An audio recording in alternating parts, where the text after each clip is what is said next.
Մահվան ելքով վթար Շիրակի մարզում այսօր հուլիսի 20-ին ժամը 12:40-ին Վանաձոր Գյումրի ավտոճանապարհի 36-րդ կիլոմետրին միմյանց են բախվել Օպել եւ Մերսեդես մակնիշների ավտոմեքենաները։ Շիրակի մարզային փրկարարական վարչության ճգնաժամային կառավարման կենտրոնն ահազանգ է ստացել, որ Շիրակ գերեզմանատան մոտ վթար է տեղի ունեցել։ Մեքենաներից մեկում կա արգելափակված քաղաքացի։ Դեպքի վայր է մեկնել մեկ մարտական հաշվարկ։ Տեղում պարզվել է, որ Օպելի ուղևորը մահացած է, իսկ երկու վարորդն ու եւս 4 քաղաքացի տարբեր աստիճանի մարմնական վնասվածքներ են ստացել։ Կատարվածի հանգամանքները պարզում են իրավապահները։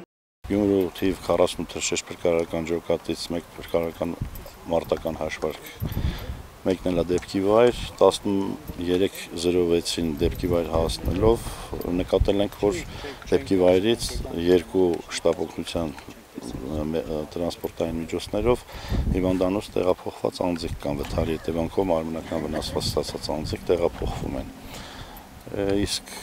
արգելափակված անձը տեղում կատարվել է տեխնիկական միջոցների